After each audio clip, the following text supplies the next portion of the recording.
Hello, I'm Jerry Fort. Welcome to Jungle Jerry's Treehouse. Gonna finish this book here. This is The Dingoes at Dinnertime by Mary Pope Osborne, Part 2. This is Magic Treehouse number 20. I got the cover glued, taped back on for now. It just kind of snapped off. It was so dry and brittle. Just snapped right off. This whole book is kind of tight. It's kind of like if I was to like open it all the way up, it would just like tear in half or something. Okay, so here's where we are. They're in that cave and it's raining outside, which is a good thing because there's a fire going on and animals are in danger. So it's good it's starting to rain.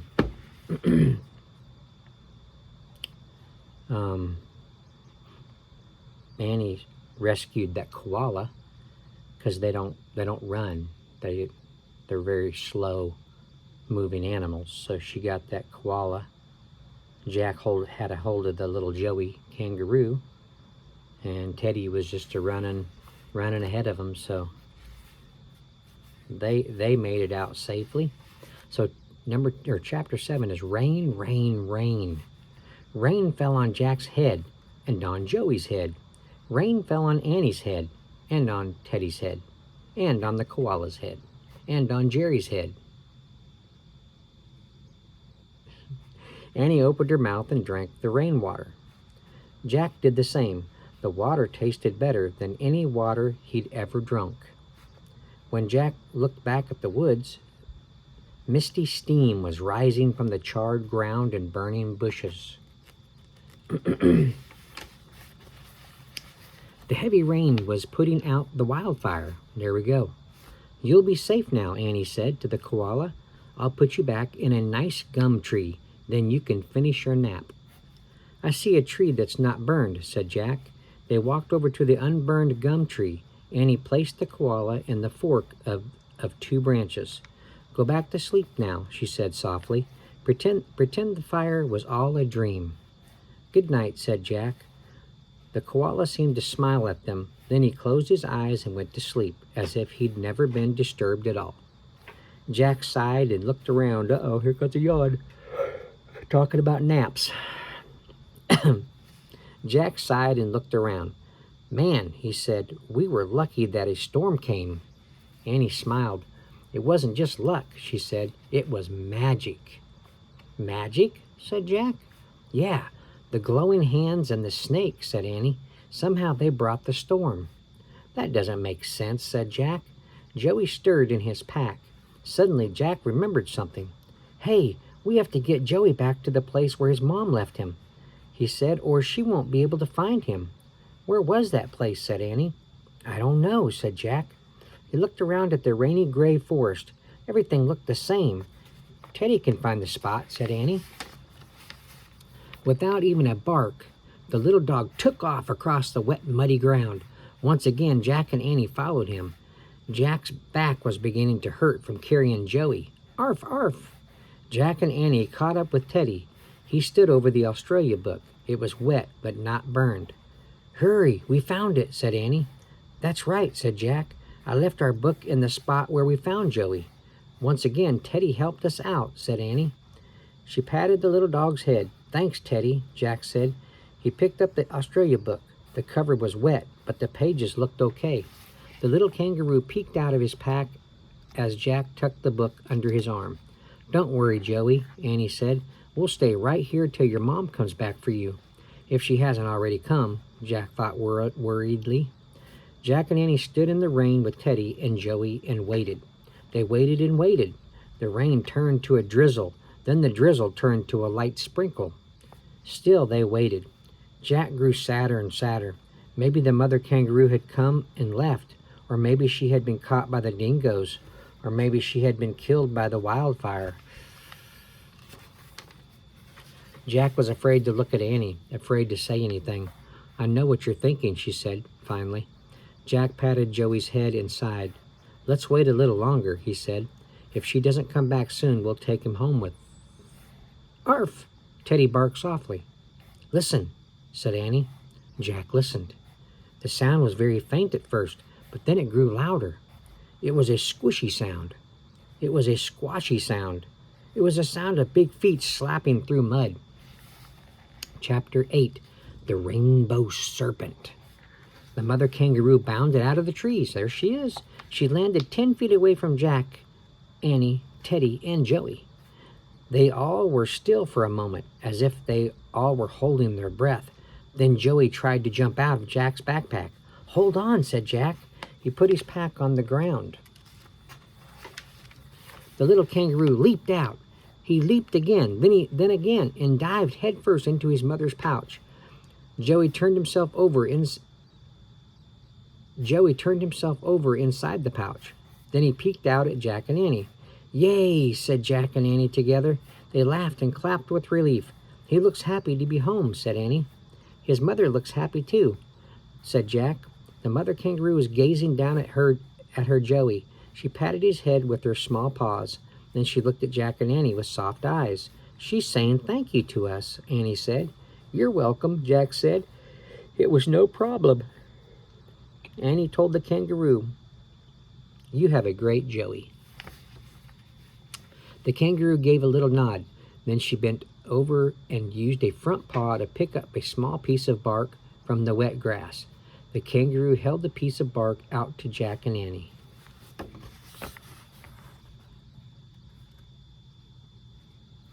Is that piece of bark going to be the gift from a kangaroo?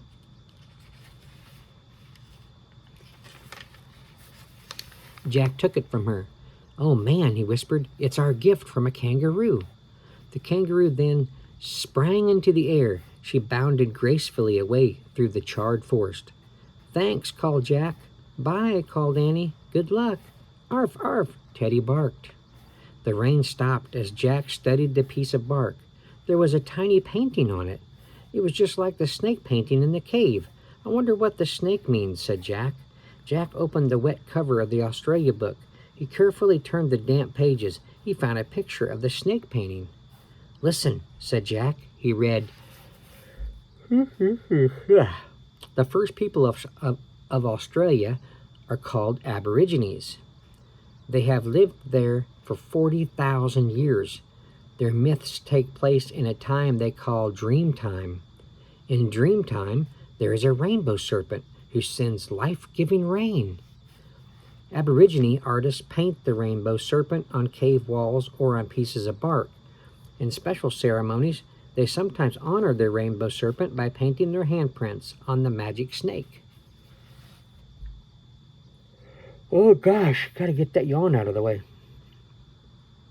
See, said Annie, that explains everything. Explains what, said Jack. We put our hands on the painting of the rainbow serpent, she said. It was like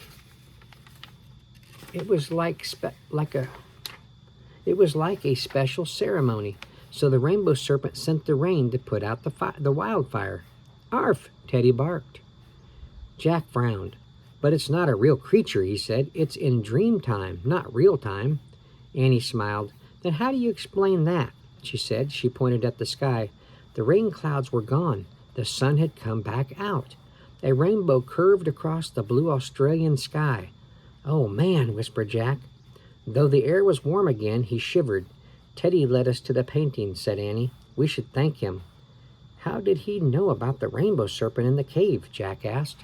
I told you, said Annie. He has a touch of magic. They looked down at the little dog. Teddy tilted his head and seemed to smile. Hey, we have all 4 gifts now, said Annie. Oh, yeah, said Jack. Let's go home and see if Teddy's spell is broken, said Annie. Arf, arf. Jack put the bark painting and the Australia book in his pack. Then they all headed through the wet, steamy forest in the direction of the treehouse. I hope the treehouse didn't get burned, he said. They went past the clearing, past the gum trees and bushes. The treehouse was waiting for them. Oh, sorry. Man. It's still here, said Annie. She grabbed the rope ladder and started up. Jack put Teddy in his pack and followed. Inside the treehouse, Teddy wiggled out of the pack. He pawed the Pennsylvania book. Arf, arf. Okay, said Jack. He pointed at a picture of the Frog Creek woods. I wish we could go there. Over the rainbow, said Annie, and the wind started to blow. The treehouse started to spin. It spun faster and faster, then everything was still. Absolutely still. Chapter 9. What boy? Welcome back, came a soft, lovely voice. Jack opened his eyes. It was Morgan.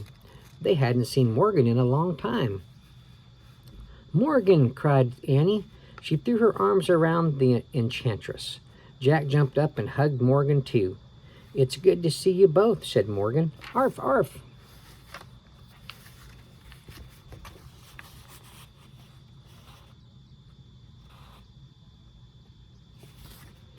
I'll show you that picture again here in a minute.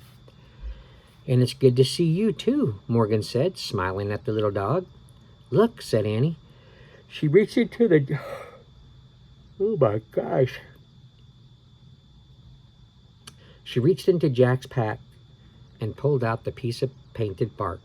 A gift from a kangaroo. We have all 4 gifts now, said Jack. Good work, said Morgan. She picked up their first gift. It was the pocket watch from the Titanic. Once upon a time, there was a boy who wasted time, Morgan said. This watch teaches him that time is very precious. It must be used wisely. Morgan picked up their second gift, the eagle's feather from the Lakota Indians. Sometimes the boy was afraid to stand up for himself, she said. The eagle's feather teaches him that a small creature can be one of the bravest. Yeah, there's the piece of bark that they got from the kangaroo.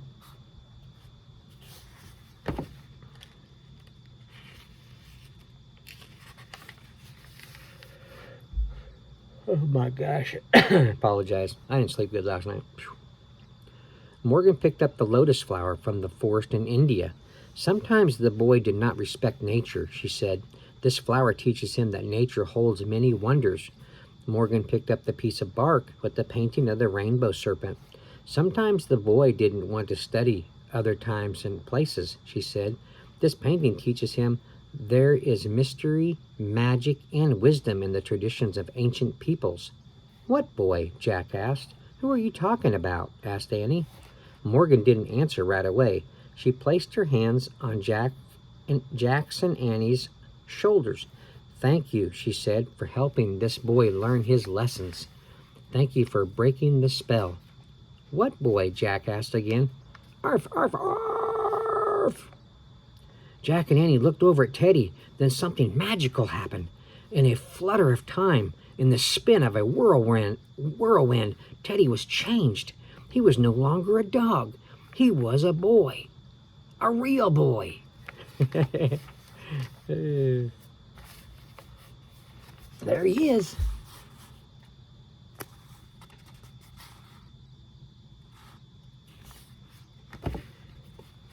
Chapter 10. Dream Time. The boy was on the ground, on his hands and knees. Meet my young helper from Camelot, said Morgan. The boy glanced up. He had a friendly freckled face and twinkly dark eyes. His hair was the same color that Teddy's fur had been. He looked a bit older than Jack, about 10 or so. Excuse me. Am I back? He asked. Oh, man. You're back, said Morgan. The boy leaped up and hugged her. Thank you, he cried. And I hope next time you'll ask before trying the spells in my spell book, said Morgan. The boy grinned sheepishly. I promise. Then he looked at Jack and Annie. I accidentally changed myself into a dog, he said. Annie laughed. But at least I got to have exciting adventures as a dog, he said. You were a great dog, said Annie. We liked you as Teddy. What's your real name? If you like, you can keep calling me Teddy, the boy said. Or how about Ted? Okay, Ted, said Annie. Jack just nodded. He was still in shock. Ted is training to work in my library at Camelot, said Morgan. He has a rare gift for magic. Cool, said Annie. You helped us a lot, Ted, said Jack, finally finding his voice. Oh, no, it was both of you who helped me, said Ted. You helped break the spell, and I found new stories to take home. You did? said Annie. Ted nodded. The story of the Titanic, the story of the White Buffalo Woman, the story of the wounded tiger, and the story of the rainbow serpent, he said. I'll write them down as soon as I get home, so people can read them in Morgan's library. And home is where we must go now, I'm afraid, said Morgan. Oh, said Annie sadly, that's too bad. Yeah, said Jack. He was sad too. I know we will meet again someday, said Ted. I hope so, said Jack. Me too, said Annie. Bye.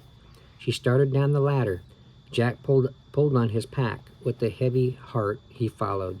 When they got to the ground, they looked up. Morgan and Ted were at the window. They both seemed to glow in the late afternoon light. The magic treehouse will return for you soon, said Morgan. I promise. She waved, and they waved back. Goodbye, Jack and Annie, she said. Arf, said Ted. In a flutter of time, in the spin of a whirlwind, the magic treehouse was gone. For a long moment, Jack and Annie stared at the empty tree. Ready for dinner?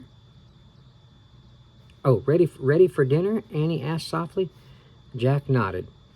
He felt dazed as they walked silently through the Frog Creek woods. When they came to their street, the sun was setting. A flock of black birds, black birds flew through the silvery pink sky. Annie broke their silence as they headed for their house. We had great adventures with Teddy. I mean Ted, didn't we? She said. Yeah, said Jack. It was like he searched for the right words, like living in a dream time, said Annie. Yeah, said Jack. He smiled. That was exactly what it was like. It was like a dream.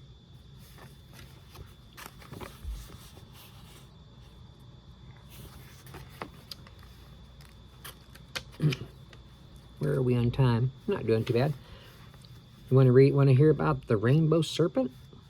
In Aborigine myth, the rainbow serpent not only brings rain but also helped create the world. At the beginning of time, the rainbow serpent awoke from sleep and pushed through the earth's crust. As it traveled over the empty land, it left behind deep tracks. The rainbow serpent called to the frogs to come out from beneath the earth. It tickled the frogs' bellies, and when they laughed, water poured from their mouths. The water filled the rainbow serpent's tracks, making rivers and lakes. Grass grew. Then all creatures, birds, lizards, snakes, kangaroos, koalas, and dingoes woke up and took their places on the earth. More facts for you and Jack. Number 1.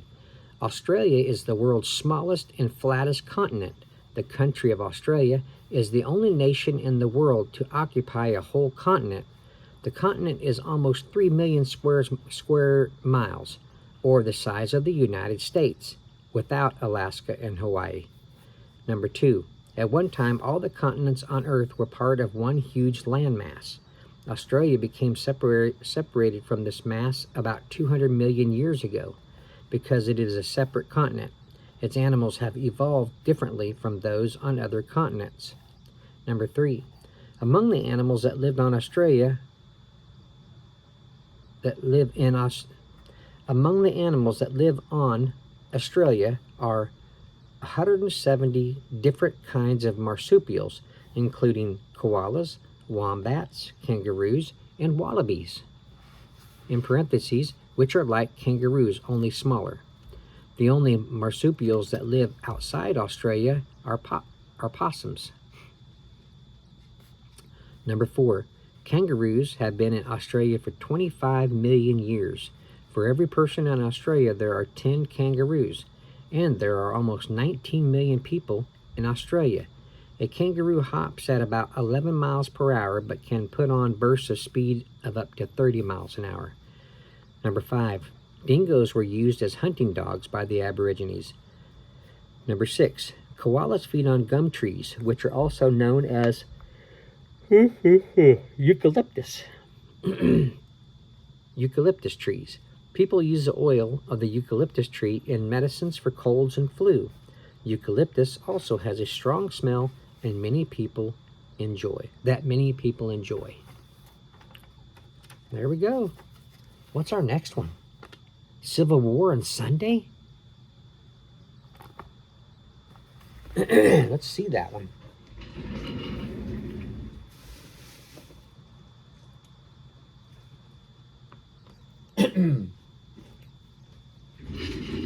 Number 21, Civil War on Sunday. Jack and Annie are helping a soldier along. He must have got injured. Okay. That'll be the next one. Hope this cover doesn't... Maybe if I'm careful with it, maybe it won't snap off. All right. Well, thank you for watching. Thank you for listening. I appreciate it. Hope you enjoyed that story.